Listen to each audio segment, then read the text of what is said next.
보면은 노아는 성경 속에서 굉장히 특수한 케이스라고 할 수 있습니다. 특수 케이스에 속합니다. 성경에 보면 의인이라고 칭하고 있는 사람이 그렇게 많지 않다라는 것을 우리는 알 수 있어요. 성경 속에서 의인이라고 말하는 사람이 누가 있을까요? 이 사람은 의인이다. 이 사람은 의로운 자다. 라고 말하는 인물이 누가 있을까요? 욥. 네, 욥이죠. 깜짝 놀랐어요. 욥이 있어요. 네. 당대의 의로운 자라라고 욥기서에 등장하죠. 또 누가 있을까요? 하나님이 아브라함의 의로움을 보시고, 아브라함도 의롭다 아시죠? 안 적으셔도 됩니다. 또 누가 있을까요? 그 마리아의 남편, 예수님의 어머니 마리아의 남편 요셉은 의로운 자라 가만히 숨기고자 하여. 그쵸? 또 누가 있을까요? 마리아와 동시대 사람 엘리사벳 있죠? 또 누가 있죠? 아리마대 요셉 아세요? 의로운 자라. 또 아벨, 가인보다 의로운 자라 라고 등장하고, 또 누가 있을까요? 제가 알기로 룻까지 의로운 자라고 성경에 나와 있다고 저는 그렇게 알고 있어요. 더 있을 수도 있겠지만 의인, 의로운 자, 그의 의라고 말한 사람들은 한 이 정도인 것 같아요. 성경에 굉장히 많은 인물들이 나오는데 의인이라고 칭해져 있는 사람은 그렇게 많지 않습니다. 그 중에서도 노아는 어떻게 본문 속에서 말씀하고 있냐면 9절에 노아는 의인이요 당대의 완전한 자라라고 하나님의 말씀 가운데 말씀하고 있어요. 성경 속에서 완전하다라는 건 잘 사용되지 않는 단어입니다. 성경 속에서 완전하다라는 단어는 누구에게만 사용됩니까? 하나님에게만 사용되는 단어입니다. 이 단어가 오늘 본문 노아에게 등장하고 있어요. 노아가 죄인이 아니었을까요? 죄인이죠. 근데 노아는 죄인입니다. 사실 어떤 사람의 죄의 경중을 따져서 죄인이라 칭하는 것이 아니라 모든 사람은 죄인입니다. 그쵸? 그렇기 때문에 노아도 죄인인데 성경 속에서는 의인, 완전한 자, 하나님과 동행한 자라고 칭하고 있어요. 왜 그럴까요? 성경 속에서 말하는 이 하나님과 동행했다, 완전한 자다, 의인이다라 함은 하나님과 그만큼 바른 관계를 가졌다라는 거예요. 우리가 죄인의 기준을 좀 알 필요가 있는데 우리는 죄인이 어떤 사람이 죄인이라고 생각하세요? 보통 거짓말하고 욕을 많이 하고 이런 법적인 죄악을 저지르고 마음이 악한 사람들을 우리는 보통 죄인이라 생각하겠지만 성경 속에서 말하는 죄의 근본, 죄의 본질은 하나님에게서 떠난 것이에요. 하나님이 온전하시고 선하신 분이기 때문에 하나님으로부터 멀어지는 그 모든 것들은 악하다라고 보는 거예요. 그렇기 때문에 성경 속에서 말하는 이 의인이라는 표현은 하나님과 그만큼 밀접하고 가까운 친밀한 관계를 가진 이들이라는 표현이라는 것이죠. 노아는 더 나아가서 오늘 본문에서는 하나님의 홍수의 심판 가운데 유일하게 목숨을 건진 사람이었습니다. 유일하게 보호하심을 받은 사람이었어요. 노아의 홍수, 노아의 방주 아시죠? 그 방주에 탄 유일한 사람이었다는 것입니다. 본문 8절에 보면 이렇게 말씀하고 있어요. 그러나 노아는 여호와께 은혜를 입었더라. 우리는 보통 이러한 생각이 들곤 합니다. 왜 하필 노아인가? 왜 하필 노아만 선택하셨는가? 이 당시에 사람이 엄청나게 많았을 터인데 왜 하필 노아만 선택하셨을까라는 생각을 우리는 들곤 합니다. 이 시간 저와 여러분이 이 본문 말씀을 통해서 노아의 삶과 그 노아의 삶 가운데 역사하신 하나님을 보기를 원합니다. 그래서 노아와 같이 하나님과 동행하며 은혜 있는 저와 여러분 되기를 주님의 이름으로 소망합니다. 먼저 우리가 1절과 5절, 6절, 12절을 함께 봉독하기를 원합니다. 읽겠습니다. 시작. 사람이 땅 위에 번성하기 시작할 때 그들에게서 딸들이 나니. 5절과 6절 읽겠습니다. 여호와께서 사람의 죄악이 세상에 관영함과 그 마음의 생각의 모든 계획이 항상 악할 뿐임을 보시고 땅 위에 사람 지으셨음을 한탄하사 마음에. 12절 하나님이 보신즉 땅이 패괴하였으니 이는 땅에서 모든 혈육 있는 자의 행위가. 아멘. 이 당시 상황에 대해서 오늘 하나님은 이렇게 말씀하십니다. 죄악이 가득하여 사람의 마음의 모든 계획이 항상 악할 뿐이었더라. 그래서 내가 한탄하고 근심했다라고 하십니다. 그리고 땅이 부패하였다라고 주님께서 말씀하세요. 12절에 보면 하나님께서 보신즉이라는 표현이 등장합니다. 하나님이 보신즉 그 땅이 부패하였더니, 여기서 보신즉이라는 단어는 그냥 쓱 한번 보다라는 의미가 아닙니다. 진단하고 조사하였다라는 뜻이에요. 하나님께서 진찰한 결과 딱 사이즈가 나왔다는 거예요. 하나님께서 조사하시고 진단을 해보셨더니 이 땅이 부패하여 더 이상 되돌릴 수가 없더라 라고 주님께서 말씀하셨다라는 것이죠. 그로 인해 하나님께서 근심하시고 한탄하셨음을 우리는 본문을 통해 알 수 있습니다. 이때의 죄악은 크게 두 가지를 오늘 본문 속에서는 이야기하고 있습니다. 첫째는 성적 타락, 둘째는 힘의 논리였습니다. 먼저 첫 번째로 성적 타락은 오늘 본문 속에서는 결혼이라는 관계를 통해서 말씀하고 있어요. 우리 1절에서 2절을 보면 사람이 땅 위에 번성하기 시작할 때 그들에게서 딸들이 나니 하나님의 아들들이 사람의 딸들의 아름다움을 보고 자기들이 좋아하는 모든 여자를 아내로 삼는지라. 아멘. 이 말씀 속에서 하나님의 아들은 누구를 뜻하냐면 하나님을 믿고 경건한 사람들을 뜻합니다. 그리고 사람의 딸들은 하나님을 믿지 않는 사람들, 경건하지 않은 이들을 뜻해요. 자, 그런데 이들이 믿지 않는 이들, 하나님을 떠난 이들, 악을 저지르는 이들을 그들의 아름다움을 주목하여 보고 아내로 삼았다라고 합니다.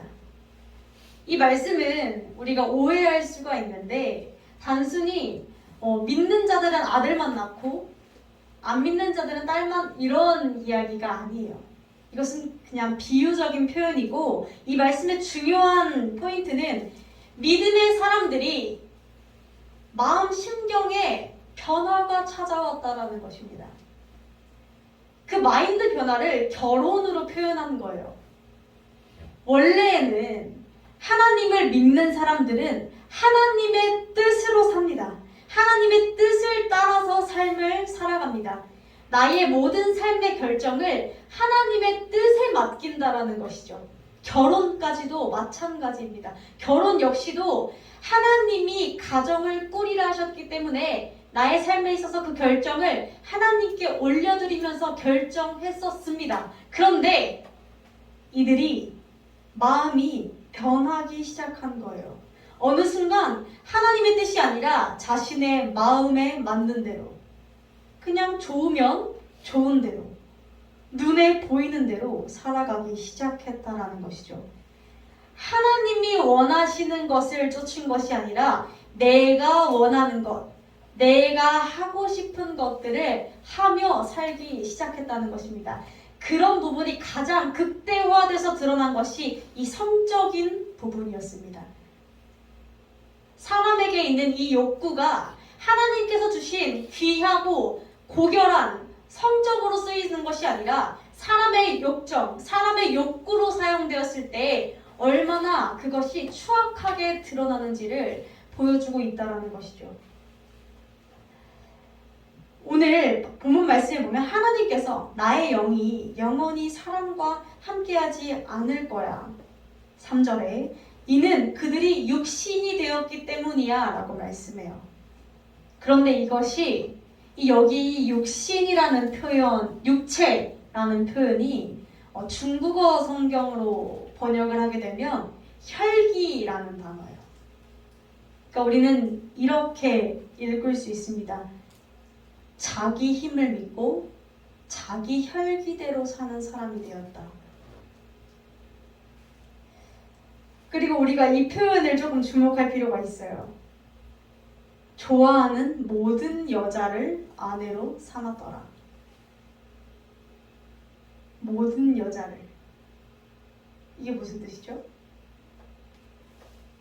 악이 가득해지고 선이 약해지는 시대에는 어쩔 수 없이 힘의 논리에 따라서 모두 다 자기 혈기대로 살게 되면 힘의 논리에 따라서 상대적으로 물리적인 힘이 약한 여자들은 약자가 됩니다. 그럴 수밖에 없어요. 지금은 우리가 인권이 있고 나라의 법이 있고 이런 모든 것들이 있지만 이 법의 형태가 무너지게 되고 경계가 무너지게 되고 힘의 논리만 남게 되면 이러한 현상이 나타납니다.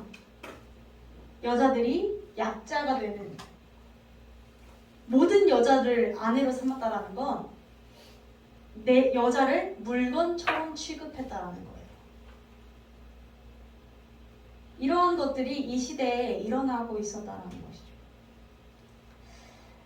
두 번째로는 힘의 논리, 양육강식의 세상이었습니다. 본문에 보면은 그들의 패괴함, 다시 말해 포악함이거든요. 패괴함은 포악함이에요. 이 포악함이라는 단어는 잡아 찢다 또는 넘어뜨리다 라는 단어의 뜻을 가지고 있어요. 사람들이 다 제각기 나중심적으로 나의 혈기대로 살게 되자, 힘의 논리대로 살게 되자 폭력과 갈등, 분쟁과 다툼에 따라 서로를 넘어뜨리고 잡아 찢고 갈기갈기 서로를 찢게 되는 그러한 세상이 되었다라는 것이죠. 자, 그런데 이렇게 극악무도한 시대 속에서 우리가 하나 주목해 볼 것이 있습니다. 바로 오늘 본문에 등장하는 네피림이에요.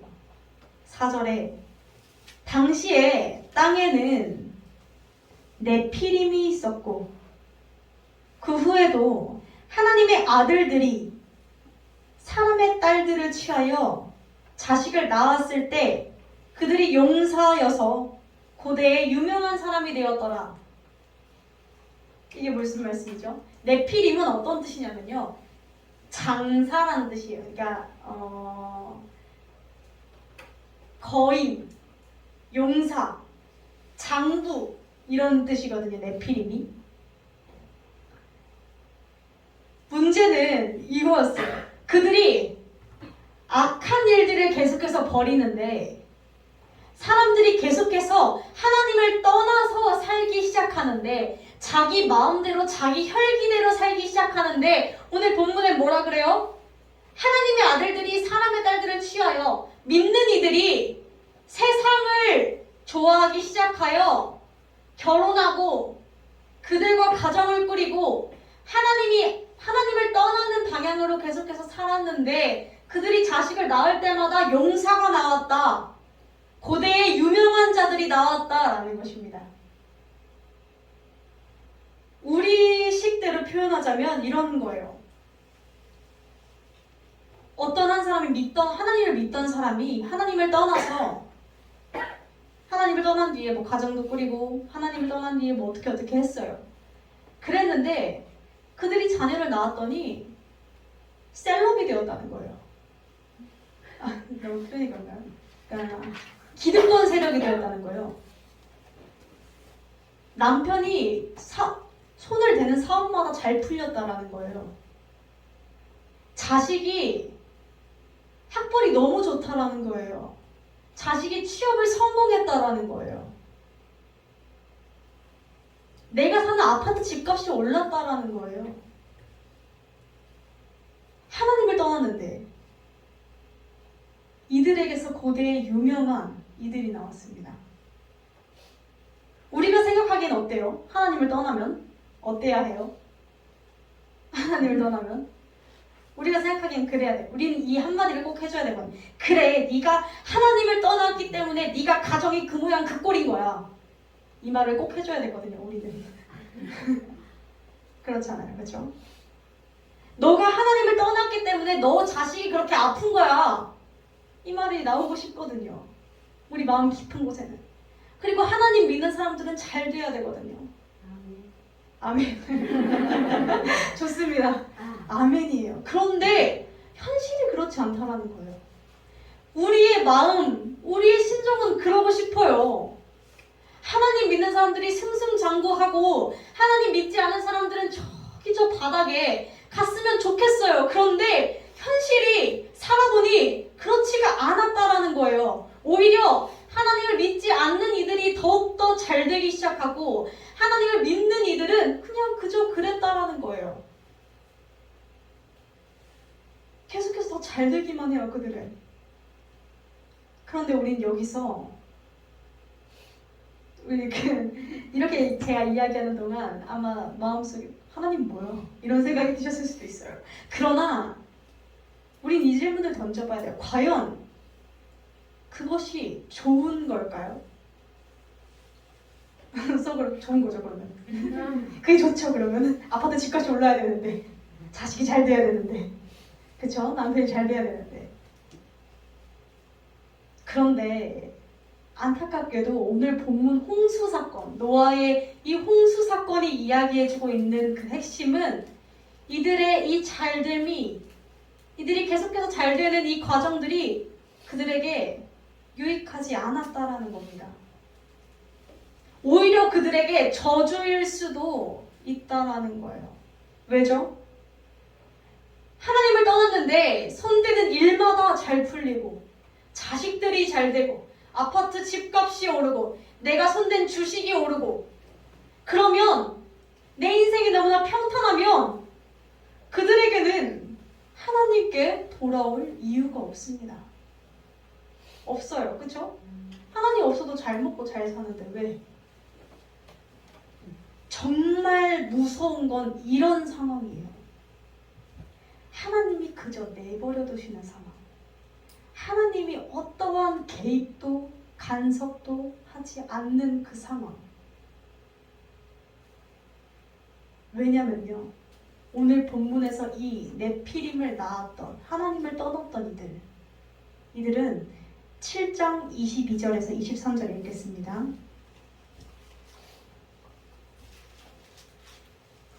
시작. 육지에 있어 코로 생물의 기식을 호흡하는 것은 다 죽었더라. 지면의 모든 생물을 쓸어버리시니 곧 사람과 짐승과 기는 것과 공중의 새까지라. 이들은 땅에서 쓸어버림을 당하였으되 홀로 노아와 그와 함께 방주에 있던 자만 남았더라. 아멘. 이들은 홍수가 자신을 쓸어 멸할 때까지도 자신의 죄를 그리고 하나님의 심판을 깨닫지 못했습니다. 마태복음 24장 37절에서 39절에는 이렇게 말씀하고 있어요. 제가 읽겠습니다. 노아의 때와 같이 인자의 나 예수 그리스도의 임함도 예수 그리스도의 재림도 그러하리라. 홍수 전에 노아가 방주에 들어가던 날까지 사람들은 어떻게 살았냐면 먹고 마시고 장가들고 시집가고 있으면서 그렇게 살았다. 그러나 홍수가 나서 저희를 다 멸하기까지 그들은 깨닫지 못하였으니 그들은 계속해서 하나님과 멀어졌고 그 결과 자신들이 홍수의 심판에 처했는데 홍수에 쓸려서 내 목숨이 끊어지는 그 순간까지 자신의 죄와 하나님의 위대하심과 하나님의 크심을 알지 못했다라는 겁니다. 이것은 노아의 시대에만 일어나는 일들은 아닌 줄로 믿습니다. 겉보기에는 망하지 않을 것 같은 그때, 겉보기에는 아무 일도 없이 평안하고 평탄할 것 같은 그때 하나님의 심판은 예기치 못하게 임한다는 것을 우리는 기억해야 하는 줄로 믿습니다. 이러한 상황 속에서 독보적으로 구별된 사람이 있습니다. 누굴까요? 노아입니다. 8절에 그러나 노아는 여호와께 은혜를 입었더라. 사람들이 쓸려나가고 사람들이 죽어나가는 가운데 심판받는 가운데 노아만이 은혜를 입었더라. 우리는 이 말씀을 보고 노아가 운이 좋았네. 노아만 특별하게 택함을 받았네. 특별하죠. 당연히 특별해요. 그러나 노아가 이 중에서 하나님이 택하셔서 하나님이 음성을 들려줬으니까 당연히 방주 짓고 했겠지. 사실 그렇지 않아요. 우리가 이 말씀을 영어 성경으로 다시 번역하면 이렇게 해석할 수 있습니다. 그러나 노아는 세상 사람들이 여전히 세상을 바라보고 자기 마음대로 살며 혈기대로 사는 그 가운데 그러나 노아는 하나님 눈 안에 있는 은혜를 발견하였더라. 아멘. 노아는 하나님의 눈 안에 있는 그 은혜를 발견한 사람이었어요. 이게 어떤 뜻이었을까요? 우리는 이것을 첫 번째로 이렇게 할 수 있습니다. 노아에게는 하나님의 말씀이 옛날 이야기가 아니었습니다. 우리는 여기서 한번 질문을 던져볼 필요가 있어요. 하나님께서 노아에게 13절에 그렇게 말씀하시거든요. 노아야, 내가 이제 때가 됐으니 다 쓸어버릴 거야. 그러니까 너는 방주를 만들어라 라고 주님께서 말씀하세요.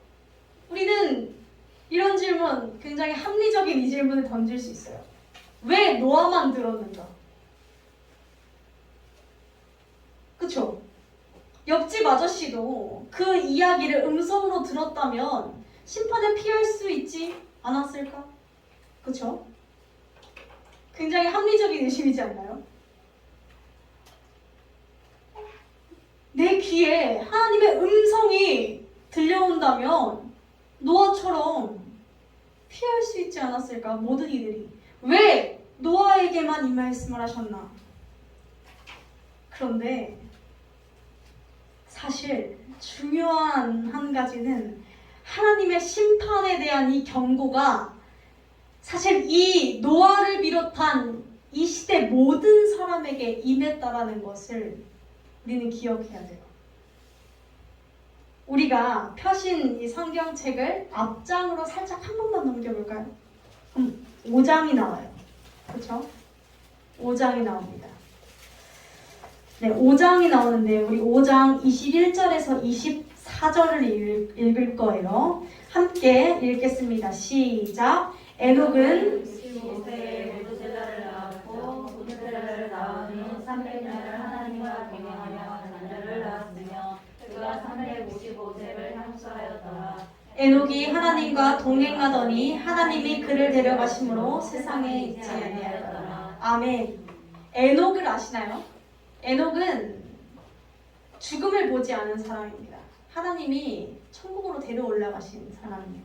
자, 그런데 이 사람이 굉장히 짧게 등장해요. 하나, 둘, 셋, 딱 4절. 정말 짧은 분량으로 등장하는 이 가운데 계속해서 등장하는 말이 있어요. 어떤 말이죠? 하나님과 동행했다.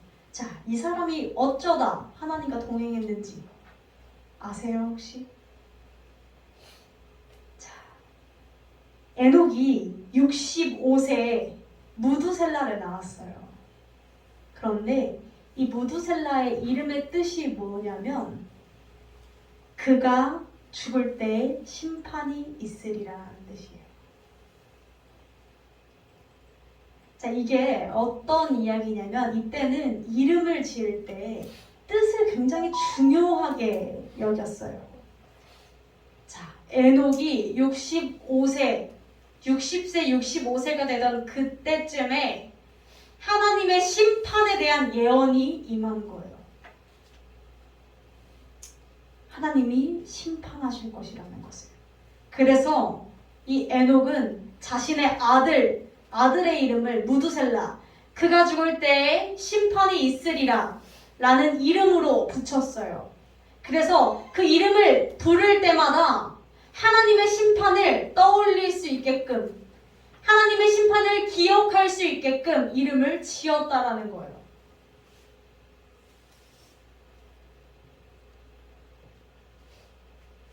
그 이후에 이렇게 등장해요. 무두셀라를 낳은 후 에녹은 하나님과 동행하며 자녀를 낳았으며, 에녹에게 이때 뭔가 있었던 거예요. 그래서 에녹은 이 무두셀라를 낳은 후부터 하나님의 심판에 대한 예언을 받았기 때문에 하나님의 심판을 두려워하며 하나님과 동행하며 살았어요.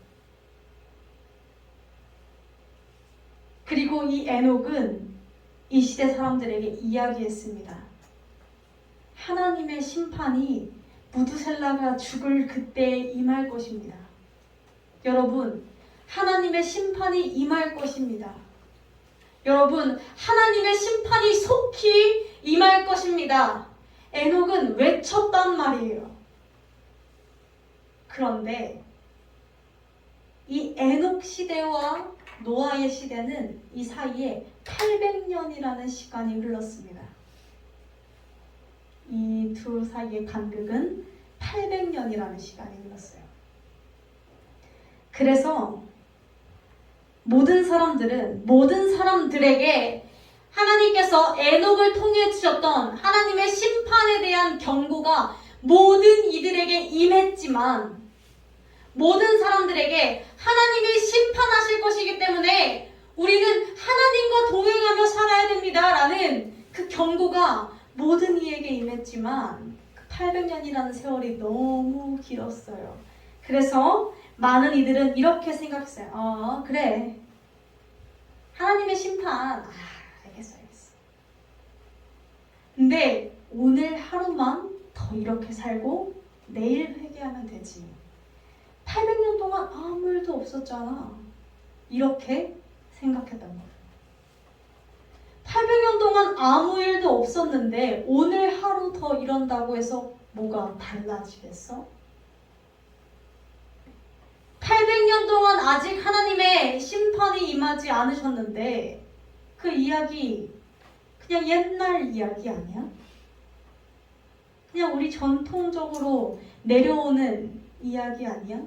라고 생각했어요.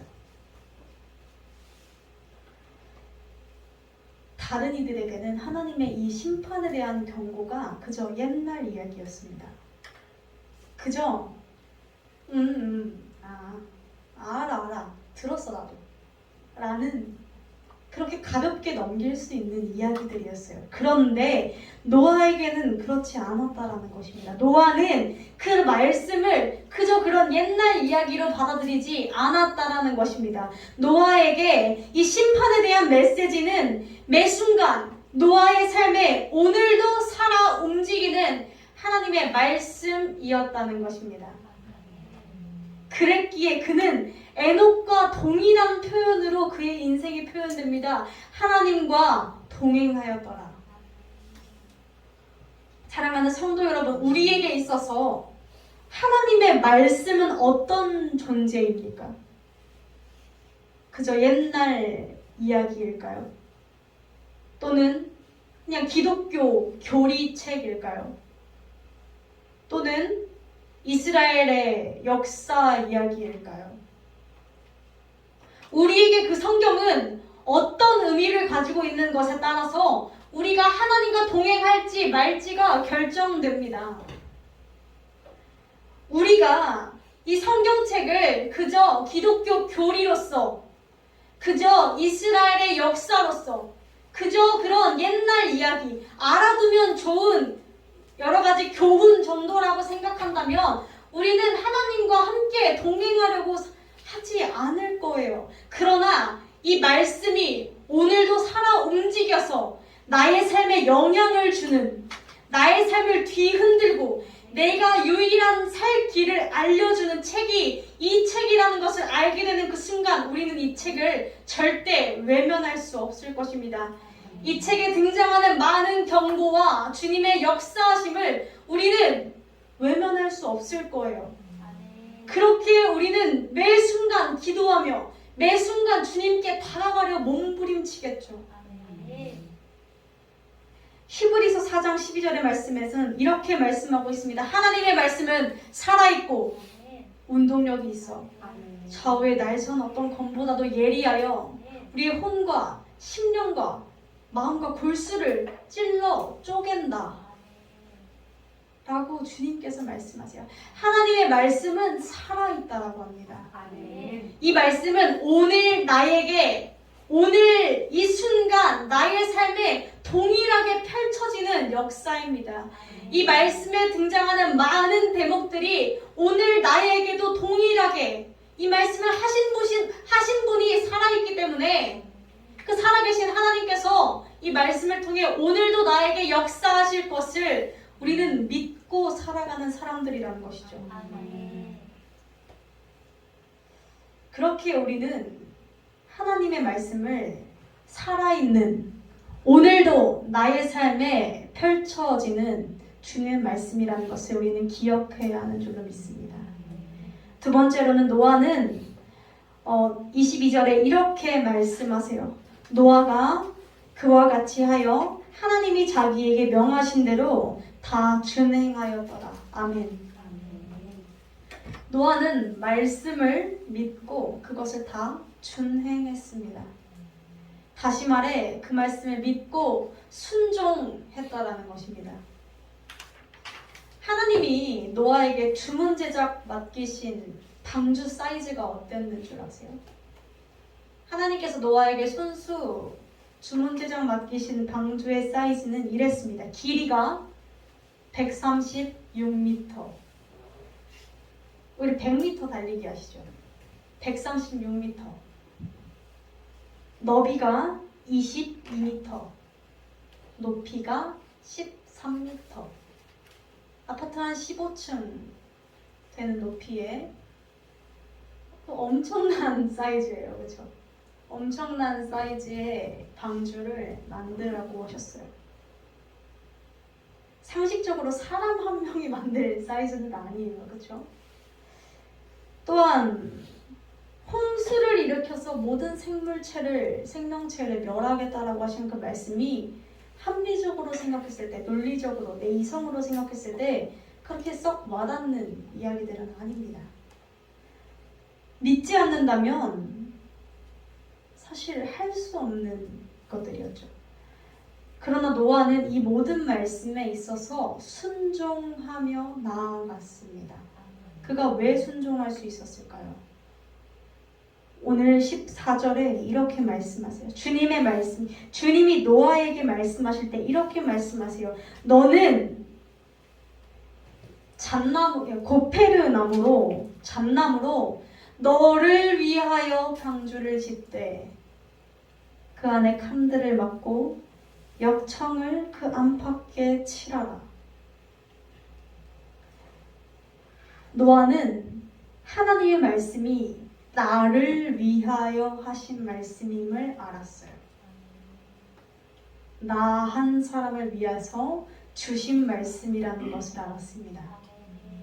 그래서 노아는 이 말씀을 믿고 순종하며 하나님의 뜻에 맞게 그의 발걸음을 내딛었던 것이죠. 그랬을 때 그는 하나님의 심판 가운데 보호하심을 받았고, 더 나아가 노아를 기준으로 이 땅의 모든 생명체가 회복되었는 줄로 믿습니다.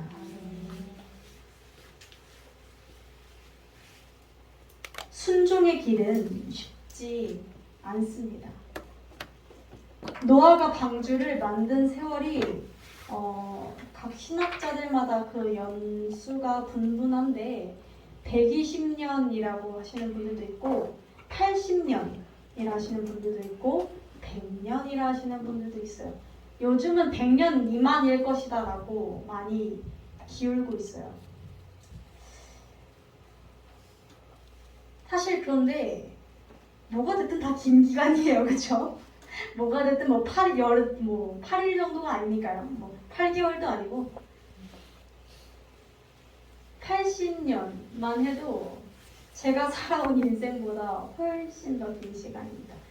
여기 계신 모든 분들이 살아온 그 인생보다 긴 시간일 거예요. 그 긴 시간을 홀로 방주를 만든다는 건 쉬운 일은 아니었을 겁니다. 그것도 산 위에 방주라며.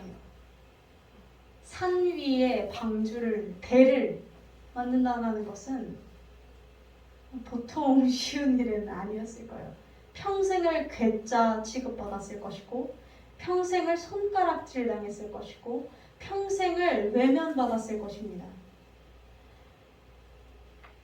마태복음 7장 13절 14절엔 이렇게 말씀하세요.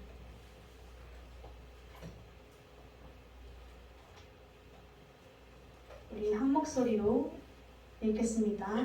좁은 문으로 들어가라. 멸망으로 인도하는 문은 크고 그 길이 넓어 그리로 들어가는 자가 많고 생명으로 인도하는 문은 좁고 길이 협착하여 찾는 이가 적음이니라. 아멘. 우리는 좁은 길로 들어가야 하는 자들입니다. 순종이라는 것은요, 하루 딱 한 번, 눈 한 번 딱 감고 하는, 물론 그것이 순종이에요. 그런데 순종의 개념은 딱 한 번 하고 땡 치고 끝나는 그런 개념이 아니라는 거예요. 순종은, 성경에서 계속해서 이야기하는 순종은 이 하루 눈 딱 감고 일하는 것이 매일 반복됩니다. 무던히 순종의 발걸음을 걸어야 한다는 것입니다. 하나님께서 많은 인물들을, 성경 속에 등장하는 많은 인물들과 함께 관계를 가졌던 그 여정을 담을 때 계속해서 등장하는 단어가 하나님이 함께 동행하며 걸었다. 걷는 발걸음은요, 한 발자국 내딛는다고 끝나는 것이 아니에요. 이 한 발자국을 시작으로 계속해서 딛고 걸어나가야 한다는 것입니다. 우리는 순종의 삶을 계속해서 무던히 살아내야 합니다. 계속해서 당신의 하나님의 말씀 가운데 순종을 쌓아 올려 나가는 삶의 여정이 우리의 인생 가운데 있어야 한다는 것입니다. 이것은 우리에게 있어서 굉장히 좁은 길입니다. 눈 한 번 딱 감고 하는 것이 아니라 매일 그렇게 살아야 한다면 엄청난 좁은 길일 것입니다. 그러나 그 좁은 길에는 주님이 말씀하시는 영생이 있어요. 구원이라는 게 있어요. 헛된 삶이 아닙니다. 목표를 가진 삶이, 목표를 가지고 달려가는 삶이 어찌 헛되다 말할 수 있겠어요. 많은 이들이 죽음 앞에서 허무함을 느낍니다. 많은 이들이 많은 것들을 쌓아 올리고 많은 스펙과 많은 물질과 많은 그 모든 권력을 쌓아왔던 많은 이들이 결국 죽음이라는 경계 앞에서 모든 것들이 허무해진다는 거예요. 그러나 우리 그리스도인들은 그 죽음을 허무하게 여기지 않습니다. 그 이후에 펼쳐질 삶이 있기에, 그 이후에 나에게 찾아올 영생과 천국이 있기에 우리는 그것을 바라보며 살아야 하는 줄로 믿습니다. 말씀 맺겠습니다. 노아가 방주에 칠했던 것이 뭔지 아세요? 역청입니다. 역청인데 이것을 안팎에 칠하라고 하셨어요. 굉장히 재미있는 게 뭐냐면 이 역청이라는 말의 유래를 따져보면 칠하다 라는 단어에서 왔다고 해요. 사실은 역청이라는 단어와 칠하다라는 단어가 동일한 뜻을 가지고 있다는 거예요. 자, 그렇다면 우리는 이렇게 이 본문을 번역해 볼 수 있습니다. 칠할 것으로 안팎을 칠하라. 이렇게 우리는 생각할 수 있어요. 이 역청을 칠하라 라는 말은, 역청은 출애굽기에서도 계속해서 등장해요. 이것은 속죄하다라는 뜻을 가지고 있어요. 하늘에서 모든 것이 잠길 정도의 비가, 하늘의 문이 열리고 샘이 쏟아내리며 홍수 가운데에서 모든 산이 잠길 정도의 그 홍수 가운데에서 이 방주가 살아남을 수 있었던 이유는 뭐예요? 칠할 것으로 칠했기 때문이에요. 안팎을. 출애굽기 때, 애굽에서 출애굽할 때 이스라엘 백성들이 그 피의 저주를 통과할 수 있었던 이유가 뭐예요? 하나님이 바르라 하신 것으로 발랐기 때문이에요. 우리는 오직 하나님의 말씀에 따라 그리스도 예수, 믿을 것, 그 예수 그리스도 유일한 길, 오직 그 한 분을 믿을 때 우리는 살 수 있다는 것입니다. 그 예수의 보혈, 칠할 것으로, 예수의 보혈을 내 안팎에 칠할 때, 내 마음과 심령과 내 온몸에 두르고 살 때 우리는 노아의 홍수 때도 출애굽 때도 목숨을 건졌던 것처럼 우리 역시도 구원을 얻을 수 있는 줄로 믿습니다. 오늘 우리가 묵상했던 노아는 악한 세상 가운데에서 하나님의 눈을 바라보았던 사람이었습니다. 그리고 그 안에서 은혜를 찾았고 그 말씀에 순종하며 구원을 얻었습니다. 저와 여러분은 오늘 무엇을 바라보시겠습니까? 그리고 무엇을 내 마음에, 내 몸에 칠하시겠습니까?